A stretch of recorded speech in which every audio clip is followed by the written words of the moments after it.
All right, Kinderlach, quite literally, we are back. Kinder, just regular Kinder. Okay, we are in Mirza Hashem going to be finishing um, chapter 9. Hopefully, depends on the quality and content of the rants. We're going to be finishing up really the whole sugya of Zrizus as a whole. We're talking right now about the Midah of Zrizus. It's been a little while, so we'll recap of acting with alacrity, moving when it's time. No, that's what targeted. Yeah, sure.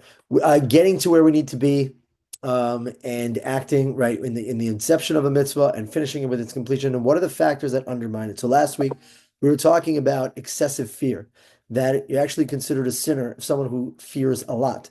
Now the question is, does everyone have genetic anxiety, or is it almost a social contagion? Is it a condition of the generation that we live in that has made us spend way too much energy worrying about things that are really honestly irrational, that we try to control the things that we can't control, and that drives us up the wall. Now, why that is because when you see a good opportunity and something that you should move your tuchus and get going. Oh, I'm sorry.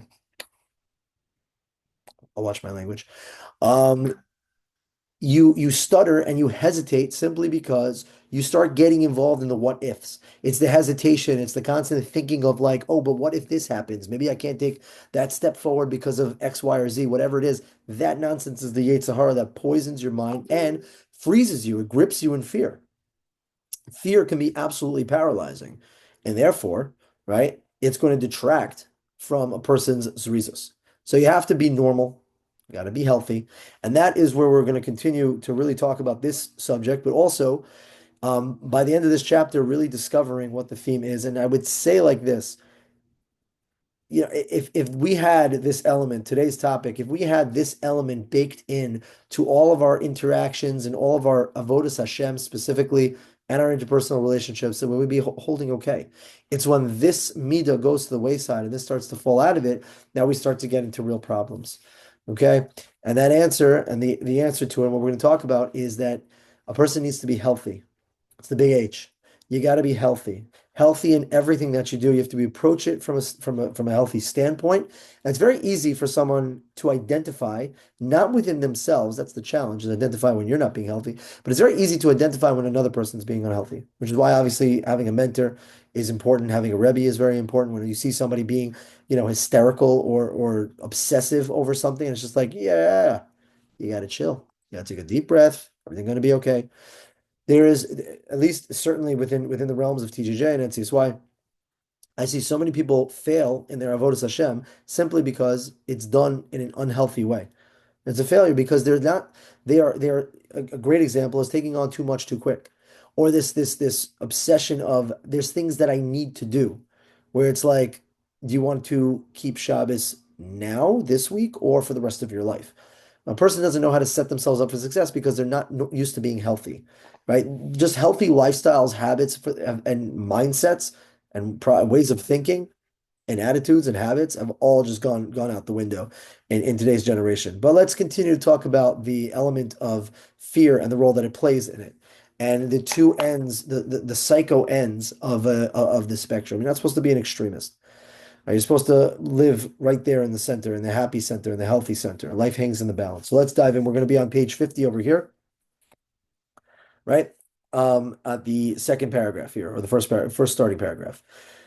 So you may object to the concept of living life in fear, and you could say, we find in the sages require that one protects himself carefully, whether he is and not place himself in danger, even if he's a tzaddik and a man of deeds.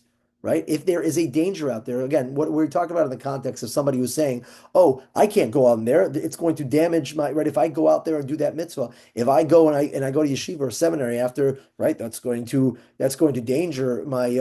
Shouldn't you protect yourself from? I can't go to Israel right now. There's a war happening, right? Coming up with whatever reason, whatever it is in front of you, right? You got to go to shul. Oh, but there could be a lion in the street. I don't want to get attacked. Shouldn't doesn't the Torah say a person should protect themselves? Fill in the blanks. Look at the formula, not at the actual examples. If a person's saying, wait a minute, shouldn't I play it safe in life? Should I not go for those things? Should I not go and aspire and make sacrifices and go through the grit and guts, the blood, sweat, and tears that's going to require me to be a better person? Should I protect myself from that adversity? After all, as we see in Ksubas, in Lamed Aleph, everything is the hands of Hashem except for illness that results from the cold and heat. Meaning that, right, you have free will, but the out external factors that could come and cause harm to you. And it's clearly written in Devarim, you should be very careful of yourselves. So we see that we cannot decide to have trust in Hashem in all circumstances, as it future states, even for a mitzvah, one must be careful not to endanger himself, right? Even for the sake of a mitzvah. If I do something that's reckless, I can get harmed. What about not just physical harm? What about my emotional harm? Right? If I go and do this, ugh, the stress. Yeah, and there's plenty of people who like this. They will use, right? Or they're so weak and pathetic that they've gotten themselves to where I can't go and I can't do something because I'm going to have an anxiety attack. Right? And you want me to be anxious the whole time, right? I can't go and sacrifice myself and push myself through. Now again, I'm not belittling people who have legitimate like mental health issues. We're talking about people who have conditioned themselves to be weak people who rationalize and use excuses to hold them back from opportunities, right? That they can't do because of X, Y, and Z. The number one reason, hands down, why people do not go take a gap year to yeshiva and seminary, there is nothing that even comes remotely close to the number one deterrent, which is fear. And that could be in a lot of different examples. People will, I'm scared of this, and they'll come up with all these, but at the end of the day, it's fear at its core that's driving them crazy. It's the fear that's gripping them and not allowing them to take that next step. Right? So they're protecting themselves. I have to protect myself. I'm ready to go out there and be, I know I'm not going to enjoy it. How do you know you're not going to enjoy it? What do you know? You've never been there. Oh, I know myself. Right. So it's about protecting myself. They make it into an altruistic endeavor now. I'm going to do something positive to protect myself. Right? Shouldn't a person shouldn't put themselves in harm's after all. Why do you think the chiyuv of having why do the mitzvah of having children is on the man and not the woman? Because is Hashem going to give a woman a mitzvah that's going to endanger her life? Obviously not. So now we can extend that rule to almost anything in the entire world, right? This is dangerous for me, right? Because again, not to water it down, mental health is a legitimate thing, right? It could actually affect them. But now, if you're using that as a broad stroke, and you're going to use my feelings of anxiousness to prevent me from taking any step forward that requires a little bit of resilience and a little bit of courage, right? Now you've gone one step way too far. So how do we respond to this? Oops, sorry, hello. How do we respond to that person, to that guy? So one is to distinguish himself between the different kinds of fear. There is fear that is appropriate and fear that is irrational. There is trusting in the eternal, and there is recklessness, right? Having faith in Hashem. Now, this is again, we're going to talk about the extreme ends of the spectrum here, and you figure out where you fall. Now, right? It's like in anything in life. Is when we said about Yiras Shamayim, you should fear of heaven. Is that a positive thing? Of course, it's a positive thing. But what about it shouldn't be gripped with fear? But we're not talking about fear like I'm scared I'm going to get zapped or I'm scared of the person I may become. We're talking about awe, recognizing the godless behind something. When you're looking at something, you're saying this is important. Of course, it's going to add element and stress. When a person chooses what to do after their high school year, that is the most important decision, barring some like crazy life story. That's the most important decision any high school kid is really truly going to make in their life up until that point. That's going to essentially take a significant first step down the path that's going to be their life for their entire future. So of course you should have yira towards that, fear towards that. Not fear like I'm scared to make the decision, but fear is treated with the respect. This is a serious matter. It's a serious decision. That's what that is. Right? So there's trust in Hashem, which again, in order to trust, there has to be some level of conflict, right? You have to have fear in order to be brave, in order to be courageous about something, there has to be stakes that actually matter versus recklessness, where it's like, I don't care about anything. I'm just YOLO. I trust in Hashem, so I'll put a blindfold on and walk into traffic. Now that guy's an idiot, right? Those are the two opposite, the extreme ends of that spectrum, right? There is trusting in Hashem properly, which is like, hey, I don't know what the outcome is, and that's scary.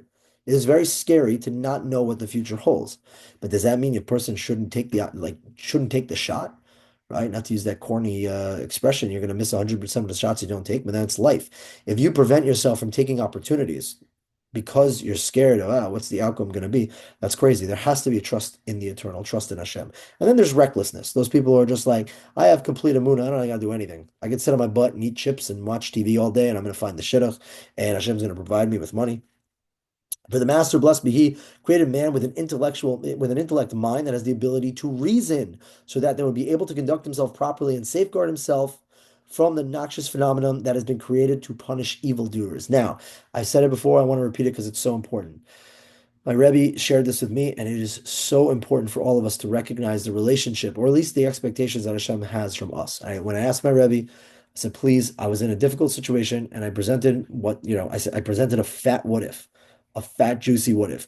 What if she doesn't like me? I presented the what if, and he said, well, listen, there's no real right or wrong answer to this, but I responded and said, okay, I responded, I said, what is, it's like some people stress themselves out for choosing the seminary. It's like, I'm between these two places. They're both good for you. Flip a coin. Don't stress out about like, what's the right place? They're both, you're going to fly in both. Just go for it. So what's the situation? My Rebbe said, there is no right answer here. Avala, he calls me. There's no right situation. You're going to have to choose. You're going to have to figure out what to do. So I said, I wish Hashem gave me a sign.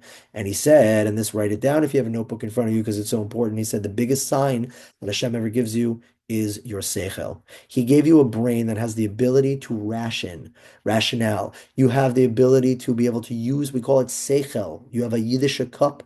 God gave you a brain so that you can look at any given scenario and say, hey, I can decipher for myself what is normal and what makes sense. Hashem doesn't want me struggling to figure out the right thing. Hashem wants me to struggle with doing the right thing. Why should I spend half my life trying to understand the right answer? You have a seichel. You can figure things out. You can look at things and just understand it, right? So Hashem created you with intellect, with an intellectual mind and the ability to reason. So you'll be able to conduct yourself properly and safeguard yourself. If you're acting like a crazy person, it's not what Hashem expects from you. You have a brain. You're not supposed to act irrational and nuts and put yourself proactively into the danger of Shem Hashem, or vice versa, right? Protect yourself using the Shem Hashem, protect yourself from any danger. Be normal, make healthy decisions. Healthy people make healthy decisions. Right? One who chooses to ignore wisdom and is willing to place himself in danger is not displaying trust, but rather recklessness. What's this rabbi's name? The rabbi of the Sefer? Ramchal? Rav Moshe? No. The one of the quote. Oh, that's my Rabbi, Rabbi Drandoff. How do you spell that? Brandoff. Yeah, go find him on Torah anytime. Um, he didn't write any books. He's just my Rabbi. Um, Right. So a person who says like, I'm trusting in Hashem, and then you do something reckless. No, Hashem's like, wait, I gave you a brain. You're not supposed to act like a retard. Here we go. What if there is fear involved in relationship with other people? What does that mean? Was that to me or was that to the Olam? Okay. I'm not sure if that was a direct message because your name is too long. I can't. Oh, I'm sorry. But I'm not really sure I understand the question. So care to elaborate. In the meantime, we'll go weiter. Such a person is sinning by flaunting the will of the Creator, and may his name be blessed, who wants to protect himself.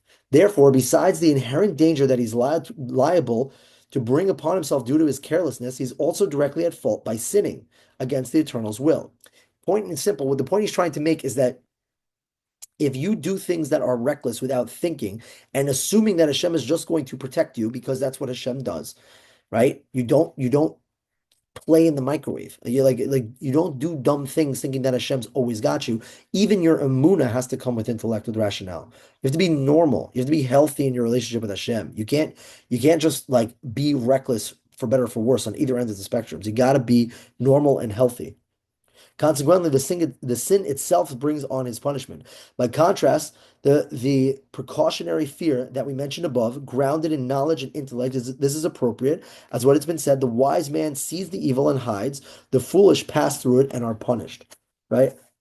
It's going to be very hard on Me'ah Esrim and 120 when you show up to Hashem and you try to make the case of why you do what you do. And Hashem says, listen, I gave you seichel, I gave you a mind. You should have known what makes sense and what doesn't, for better or for worse. Act speedily or to prevent yourself from acting. Irrational fear, we're on page 51 now, however, is categorized by a person's tendency to be over self-protected and overly fearful. I just think it's a mental unhealthy like way of living your life. right? Of course, it's meant to protect you because you're frozen in the headlights of fear, right? I think some people just they nurture it, they condition it because they want because it's gonna get them off the hook from doing things that require them to use courage and energy and effort and zrizas. So, right, when you have those, like I said, there's a way to control the way that you think. You can change the channel, you can shut it down, but when you have that thought, the what if, and then you get a little here, give it a little water, some sunlight, you sing it nice songs, you allow it to grow into a strong oak tree in your head. Now you're screwed because you've given yourself to that and you've allowed it to consume you totally. That's what we were talking about last week. His protective measures are so elaborate that they lead to the neglect of Torah study and divine service. Surprise and flash news alert. I don't know what the saying is. You'll have to check with Mashiach on that. Um, right? If a person in the pursuit of trying to do good things, right, acts unhealthy, they end up doing evil. They end up, and when I mean evil, I mean not the Ratzon Hashem. When a person is not healthy and they're approaching good things in an unhealthy way, they end up doing averos. They end up destroying the beautiful thing that they were supposed to do. That's a very, very important point. And you see this a lot. You see people who act like animals in the name of good things because they end up tripping all over what the right thing is to do there. Right? And this is that's a general rule across a lot of different categories, but here as well. Right? A person who is protecting themselves, right? They can end up actually violating the Ratzon of Hashem in their caution. No, we're on page 51, the second criteria. Okay, let's see. Like, what are the fears, stress affects your relationship with other people? Yeah, of course, of course. There's no the best way to destroy a relationship is allowing yourself to fester in the what ifs of fear, right? When you're in constant thought of like the what if of the other people, whether it's friendship, whether it's parental relationships, right, or just girls in general. What is she thinking about me, right? For every iota of emotional energy and effort that you spend thinking about what is she thinking about me, you're ruining your life. You're literally ruining your life. You're destroying your life. Yeah, right. New position. Here we go. There you go. Yummy. Ain't nobody got time for that, in the words of a great scholar. Um, you only have so much emotional, capacity. So yes, but by thinking too much, by giving those what ifs, it will certainly destroy your relationships with other people and destroy the relationship you have with Hashem as well. Put it this, you ever meet those people with like they're paralyzed by this whole fear of like, is Hashem proud of me? I feel like Hashem's upset with me, right? Here's somebody who has their own trauma, who's got to work their stuff out, but there's no place for it because it's such a distraction. It takes away from the things that a person should be spending their time focusing on. It's really, really sad. So distinguishing the two types of fear. Now you should know the answer already. How does one distinguish between the two types of fear? How do I know if the thing that's bugging me out is irrational or it's actually a healthy precaution? And right, again, the spectrum is irrational fear and recklessness. Trusting the Hashem. Where's the perfect balance? Right in the center. Right in the center. That's where a person needs to be. That's where a person should be, for sure. Okay, good position. There we go. Ugh, my man. All right. So the criteria between differentiating between the two types of fear and the distinction of the sages of blessed memory have said in Psachim, Ches Amud Beis, where is the likelihood of one coming to harm is wait, where there is a likelihood of one coming to harm is different, i.e., where it's likely and evident that one will come to harm, one must take precaution. When one is not evident, one must not take fear. Among the same lines, it stated, we would not presume the existence of a blemish that we cannot see, and a sage can only rely on what his eyes can see. Meaning that, and this is such an important point, to recognize that Hashem runs the world. People ask me sometimes, I used this example before. I'll use it again, right? When I graduated with my associate's degree and I got back from my first summer on TJJ, I was very inspired. I got offered a position to go be a dorm counselor in a Kiruv yeshiva for the year, and I was like, I'm so doing that. I'm deferring. I spoke to my rebbeim. I had a great situation set up for me over there, and I did it. and I had a horrible time. It was one of the worst years ever. Actually, it was only I left in January. It was a horrific experience. I hated it. And people would ask you when you got back, and you're like, "How was it?" And you're like, "It was terrible. It was really, really just not enjoyable. Like every element about it." And oh, do you regret your decision? No, I don't regret my decision. Why? Because if I go back and I did everything right, I asked for guidance, I looked at the scenario, I it made sense at the time to make that decision. So if I would have gone back 1,000 times, God willing, I would have made the right decision 1,000 times over. Right, wrong. Right and wrong decisions are not based by the outcome. It's not, oh, what happens, right? I hope I made the right decision. We'll see what happens. It doesn't work that way. Hashem expects of you to make the right decision with the information available at that time because you have a seichel. You look at all the circumstances, you look at what makes sense, and then you pull the trigger. And if it doesn't work out, that's not in your hands. That is in Hashem's hands. It's not the outcome of a situation that's going to dictate right or wrong. Hashem says it's all there. So what is he saying here? It's saying that you, the onus is on you. You look around, you see the factors, you go seek guidance. You have, Hashem says you have the ability to make the right decisions. And if it's the wrong decision, it's really the right decision because that's what Hashem expected you to do. If you go to your Rebbe for advice and your Rebbe gives you the advice and you go and you follow it and it doesn't work out, two things. One is, did you make the wrong decision? No, you listened to your Rebbe. You did the right thing. And if it's wrong, it's on him, not on you. And number two is sometimes we like to get fancy and we like to decide what the definition of success is in the eyes of Hashem. I made a decision and I did what I had to do, and I thought that I followed the Ratzon Hashem, and it didn't work out. So I'm saying, oh, and I failed. How do you know? Maybe Hashem wanted you, maybe what you consider failure is in Hashem's eyes success. Don't try to play God. Do what does Hashem expect of you to make the right and best decisions with all the information that's available? And if there are things, as it says over here, a sage can only rely on what his eyes can see.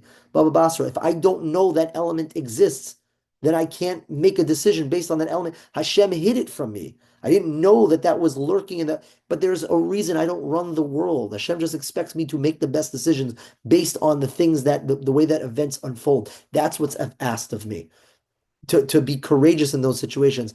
And again, like if you start creating factors that don't exist to tip the scale for you to not make a move because you're adding your own irrational what ifs on the scale, that's on you. That's ridiculous. That's not how it's supposed to be. Hashem does expects again nothing out there that you can't handle. Hashem gives you everything that you need to be able to make the right decisions when the time comes. Ultimately, that's a very important point to really really understand. Yes, Mashiach. Don't you also like consider future things like when you're making a decision, like a right or wrong decision? Like I agree with you. So like you need to make it in like your situation now. Like think about what's now, but shouldn't you also consider like like what it would be for you in the future? Absolutely. But is that consideration irrational or is it within the realms of reality? Okay, yeah. Because I don't know. You said that you shouldn't think of the outcomes. I mean, not like No, necessarily no, that. no, no, no, Like no. I didn't say you shouldn't think of the, like of course you should think of the outcomes for sure. I'm saying is that the outcome of a decision doesn't determine whether or not it was the right or wrong decision. If I make a decision with guidance and I consider it, and here's what I have to gain, and the whole thing blows up, for example, right? Let's say any of you go to seminary and you looked for the right place and you got the right guidance and you had the courage to make it. And let's say, right? Let's say when you get there, it's you just have a miserable experience. Does that mean that going to the seminary was the wrong decision? Only someone who has the mind of literally a sixth grader thinks that way. Of course it was the right decision. Of course it was the good. It didn't turn out the way that you had thought, but to say that it was the wrong decision, that's crazy. Of course it was the right decision. Now, again, the right decision if you did it in a healthy way, if you did it in the proper way, right? If you had a lot of issues that you were running away from, so you ran to seminary, then that wasn't the right thing. You should have gone to therapy, not seminary, right? Seminary is not a supplement to therapy if a person's really messed up. So it's not that a person shouldn't consider the future. Of course, you should consider the future, but it has to be within the realms of rationality, right? If a person is looking and saying, "Hey, I'm not going to make this right decision for myself because I've made up an irrational fear that could potentially happen," which is again like I'm not going to go to seminary for the year because there's terrorist attacks in the Yudan Shomron. It's a stupid thing. You're safer than getting into a car in the United States of America statistically. Like what does that even mean? You know, you're more likely to have a campus shooting than you are to get stabbed in the streets of the Yerushalayim. Like it's such a dumb. So if you're adding in these factor considerations and running with them, but they're based in irrational fears, that's what he's talking about. It's a very scary and destructive thing for a person to do. On what his eyes can see, the person who worked at the Kirov camp couldn't really not enjoy it, but the uh who's the Rebbe? Can you elaborate on that? Rebbe. Mine? Yeah, yeah. What does that mean? I say the rabbit because you were talking about how like someone could have worked at it. You said how like people have gone and told you and like they've worked. Was it you that you were talking about? No. What's the example? What example? You were talking about how like someone would work at a Kiruv camp and then they would come back and say that they really didn't enjoy it. No, But myself. like Yeah, I was a dorm counselor in a Kirov yeshiva and it was a horrible experience. right. So I oh What's the question? it wasn't a question. It was like Oh you yeah, why did Hashem? Yeah, that's for sure. Why did Hashem need me to go? Why did Hashem make it that that was the right decision at the time, putting all the cards in place to make me make that decision, right? Hashem needed me out there.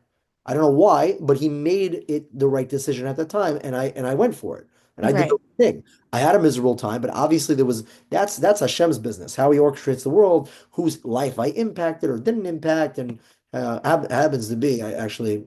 My sister was in seminary that year, and one of the guys in the yeshiva who I became close with, I introduced them, and they got married, and they had two kids. So maybe I don't know, but yeah, that's Hashem's cheshbon for sure. But we shouldn't be playing God, as in like you can comfort yourself, but there's a bigger, deeper reason to things. But your job, what Hashem asks of you, is make the right decisions when it's presented. And sometimes the right decision is, they're all right decisions, go with your heart. But Hashem gave you a brain to decipher. It's very, when you have one person making a dumb decision and every single person around them is saying, yo, you're making a really dumb decision, right? Like there was somebody recently who dropped out of yeshiva, and every single person in that person's life saying, you're making a huge mistake, which they were, right? But they're going, no, I know this is what I'm right for me. No, what you have done is you've just created some crazy scenario for yourself, right? You've filled in the blanks, and you don't goof that in the process over there, right? There is right and wrong decisions. Yeah. Wrestling over here. Okay, but that's really the point, right? The everybody is has the ability and the capacity to make healthy decisions. Every single person. Try something else here. Yeah, we'll do the lounge. Here we go. Can you breathe? Yeah, you'll be okay. Bring it out. Oh, maybe he's fighting while he's passed out.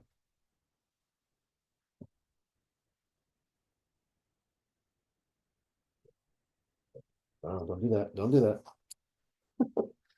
Come on. How are you still not crying?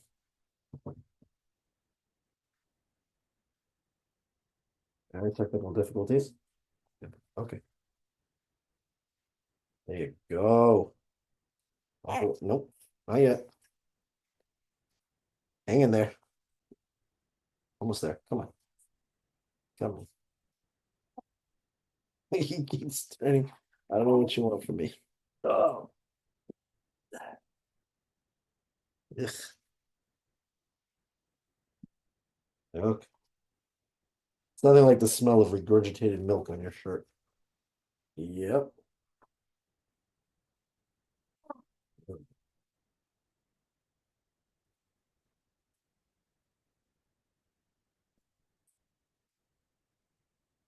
guys excited for your futures? What is it going to look like? There we go. Let me copy it. And shh.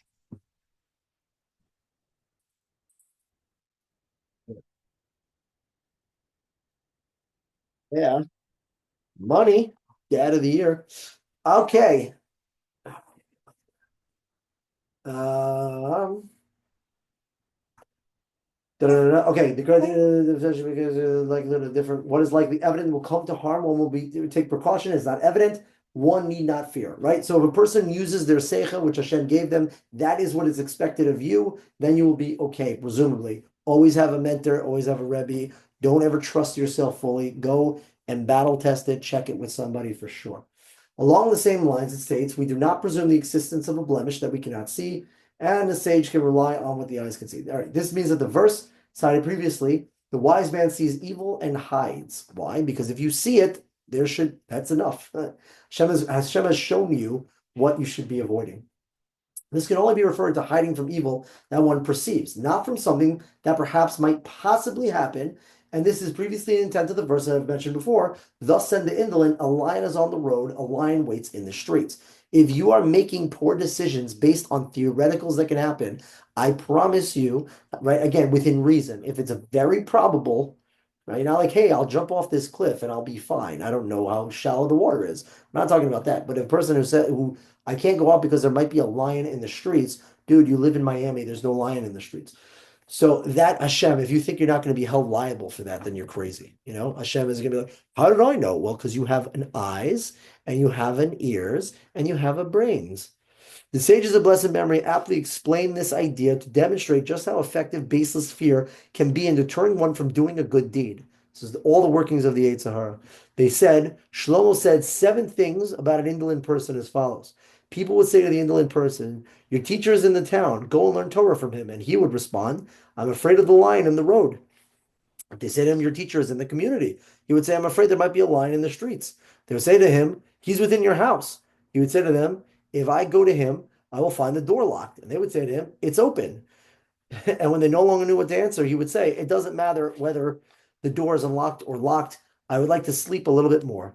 From here, we see that it is not fear that leads a person to indolent, rather, it's indolent that causes one to fear. This is the most brilliant little piece. Okay, if any of you, God willing, join the ranks of being a recruiter in NCSY, what do we do in NCSY? We try to create opportunities for people to learn and grow. Beautiful, right? Now we go out there and we're fighting other people's Yetzer Haras. That's what I do for a living. I have to fight other people's Yetzer Hara because it's not enough that I have my own. I got to fight other people's also. And these stupid conversation. This interaction is literally. I have this conversation about people coming to programs, Shabbatons, TJJ all the time. Okay, it goes like this. Hey, what's going on? Like, what are you doing this summer? Oh, I think my family's going on a family trip. Oh, it's so interesting. Okay, cool. Next week I see their mom. Hey, I heard you're going on a family trip. Oh no, we have no plans for the summer. Oh, I just spoke to your mom. They said you had no plans for the summer. Oh yeah, no, we did, but then it got canceled. But I think I need to get an internship, right? Oh, for what? What do you want to do? Oh, I don't really know what I want to do in the future. Oh, so you don't have an internship? But you're just, yeah, no, my friends are going on this thing. I was like, but I know you don't have any friends. Oh, right. Okay. So I can't make it that month. I didn't tell you the dates. Oh, I think I'm going to be sick next month. Everything in the entire world. Now, what's happening? This is always frustrating, by the way. Very, very rarely will you sit down in front of someone, they genuinely can't make it to something or can't do something. They generally want to do it. I don't know what is this insecurity deep down inside that every kid feels the need to make up some elaborate excuse why they can't. Dude, I'm trying to help you to go to something that's beneficial to you, and you're coming up with nonsense excuses like I was born yesterday, and I don't know that you're full of garbage. And they're sitting there and you're like, oh, and I this and that. Every excuse in the entire world about why can't you come down the block to learn Torah for 30 minutes? It's crazy. Absolutely crazy. And this is my life. I literally live this, right? Oh, no, the door is locked. And then when you finally corner them, it's just like, honestly, I don't want to go. I'm not interested. Why didn't you start with that? Why did we do this dance? Now I find myself sitting there going to people like, listen, I'm happy to. Do you know how many times I had to like kids use their parents as an excuse, but then they send me to their parents because they don't have the strength and the guts, for lack of better and more colorful words, to go and just say, hey, I'm not down. So now you have me wasting my time having conversations with your parents when you're not interested. And then after a half hour call, you tell them you're not interested. Why don't you just say that initially? I'm not down. right? I'm not that. Now, granted, somebody who turns away an opportunity before they know anything about it is a person who's never going to be successful in life. But beyond that, it's just like, just say you're not down. Say you have a Yetzer Hara. Say you're just a lazy person. Why send me on it? So all these conversations, I literally, this is my career in a nutshell. I can write a book on this stuff. Every time, hey, club fair. Why don't you come to JSU? Oh, it's during my other lunch. What other lunch? There's only one lunch in the school. What are you talking about? Yes, of course, because people love to be able to. So now he's making a very interesting point. I hope everyone knows what I'm talking about. It's like crazy. The excuses. I use this terminology. I tried to pull the rug out from the under before they sent me on a wild goose chase to nothing land, where I say, listen, there are excuses and there's obstacles in life. And these are the exact same thing. Your parents can be an excuse or they can be an obstacle, right? Finances could be an excuse or it could be an obstacle. Scheduling could be an excuse, right? All these things. They're the same thing. It comes down to how you want to use it in your perspective. Obstacles we can overcome together. We can figure out a plan. But I hate fighting on behalf of someone who makes it seem like we're on the same page when you don't even care about it, right? You're getting annoyed that I'm texting you to come. Why? You've never told me you're not interested in coming, right? You're always like, oh, I'm busy. Okay, so I'm going to continue to try to, figure out a way that you have time for. Why? Why do that? It's so freaking annoying. I can't stand it. And yet, this is my life. This is what I deal with. Now, he's making a fantastic point here. Beyond the dance, the back and forth, which again, I'm sure you guys all are very well aware of. I'm sure you all have friends in your friend groups who can never find the time to do anything productive for themselves. And there's always a good, long, elaborate reason. What he's saying is it's not that laziness that an indolent person, it comes right from fear. It's that the root of it is that I'm a lazy person. And because I want to protect my laziness, I create fears to reinforce, right? Because put it this way, this is like in textbook what it is. I don't want to come out and use a little bit of energy and effort to learn a little bit of Torah, right? Because I'm lazy. So instead of saying that, because it sounds bad, right? No, Avi, I don't want to come out. I'm just a lazy bum. I don't really care to take opportunities I don't like using my mental energy and effort to like have to think about my purpose in life. But that sounds really bad. That makes you sound like a yucky, which I respect more because at least you're honest. So what do you do instead? You come up with an excuse. But the root of that excuse, it's a nonsense excuse. The root of that excuse is that you're a lazy person. So now you create a legitimate fear. Oh, what is going to be expected of me? And what is it going to cost me? And what is it going to like? You fill in the blanks. I'm telling you, if a person does a cheshbon nefesh, they'll find that so many of their fears, what if I go to seminary? What if I become super religious? Yeah, the process happens magically on its own, right? You have no say in the matter. You show up there and you go on a conveyor belt and they wash the brain, right? Why do parents love sometimes, right? A brainwash, washing the brain, the head, right? They always have an accent. You never hear it from like what white people. Brainwash. Why? Because what, you're too lazy to do the right thing? Ah, so there you go. Now it's your fault and your problem. Now I have the perfect reason. If you're a lazy person, you are going to come up with every sort of elaborate BS excuse in order to prevent you from having to not be lazy because it's too much. This is a formula. You can take it and fill in the blank in so many different areas, right? All the reasons of why I can't and I need a break and this and that, right? That's also some people panic because they're scared to allow themselves to grow and to transform themselves into the better version of themselves. And because that requires energy and effort. And if you're lazy, it will lead to the creation of the fear. It's a very, very deep mindset. And you can take that formula, you can apply it where applicable, and you can see it in all your friends. You guys are doing great. Because at the end of the day, here you are. In regards to these matters, daily experience and common knowledge will attest to the fact that this is their way. Their folly remains with them. This is ancient chachma over here. One who reflects upon this will discover its penetrating truth and will be readily acknowledged by the intelligent mind. Just noticing it, by the way, is the way out of it. If you can be honest with yourself as to why you do things or why you don't do things, you are so much better off because of it. You are taking 10 steps towards a healthier version of yourself. Honesty, being in check with your own reality, is what a healthy person is. An unhealthy person is disconnected from their reality. Extreme cognitive dissonance is an unhealthy person because they're living in a fantasy in a la la land. And a lot of times they've created that fantasy for themselves just to protect their lazy nature.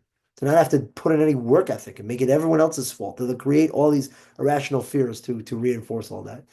This topic of zrizas, of alacrity, has already been explained in the manner I will consider sufficient to arouse the heart.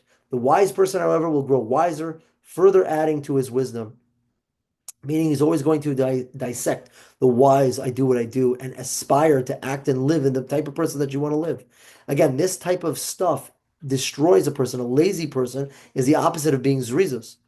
So when you have to banish that midah of laziness, you have to rip it out of your being, because what it's going to do is, as he's suggesting, the laziness is going to give life to the fears that will control and handicap your life. You'll now realize why zrizas is placed a step above vigilance. As a general rule, a person cannot obtain alacrity unless he first obtains vigilance. It makes sense because it's not, hey, I have I'm in shape and I care about health, so I like to be someone. No, even a healthy person, someone who goes and runs a mile a day, can still be spiritually lazy. Why is Zahiros, self-awareness, come before vigilance? Because the way that a person acts and responds comes from a person's understanding of themselves and the greater world. If they're honest and in touch with themselves, they have a good sense of self-awareness, they are positioning themselves to be someone of zrizas.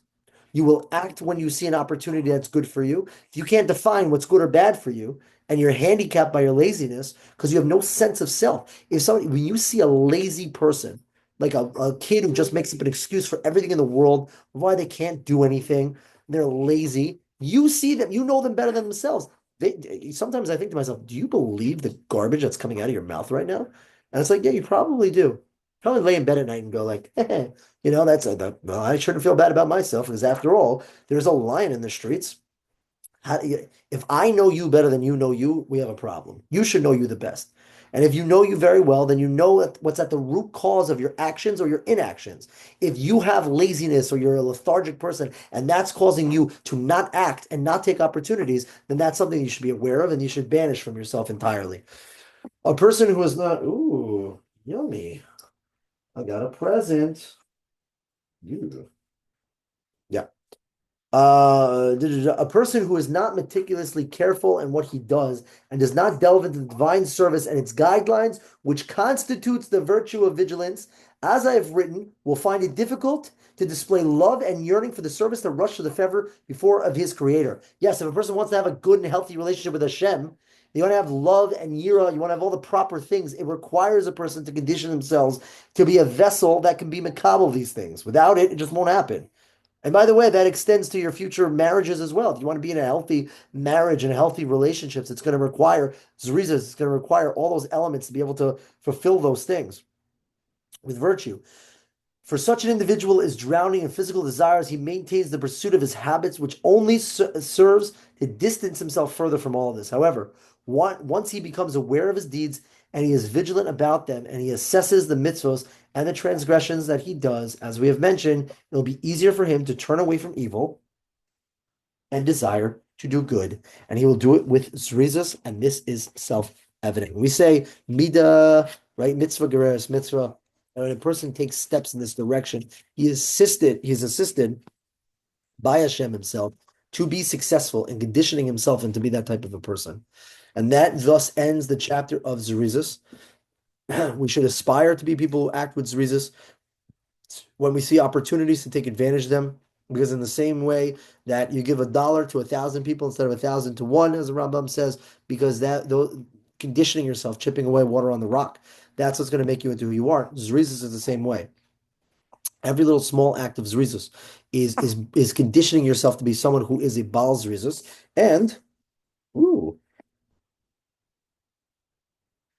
will only be helping yourself by understanding the root of why I act or why I don't act as a whole.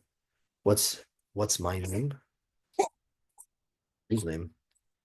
Yeah, right on cue. And that thus finishes the segment of zrizas. I want to just I don't know. I want to just repeat what he said in his Akdam, in his introduction, that is not going to teach you anything you don't know already. Your eyes are open, y'all are woke, you see what's going on. You have to read it over and over and just keep it fresh in your mind so that you know, right? Constant repetition or constant chazara so that it's always on the forefront of everything you're doing. We're going to continue next week. We're going to start chapter 10.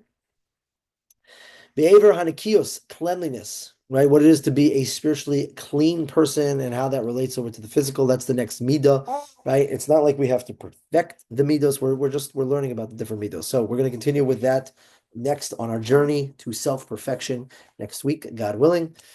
Shkayach, everybody. Any questions on what we've learned to this point? Oh no, just random, irrelevant questions on the parsha, maybe. That okay. Or about Natilas Yadayim. Why not? Sure. All right, cool. So we'll stop the recording and then we'll do Chai Sudi's nonsense questions of the week. Very excited. Shkayach, everyone.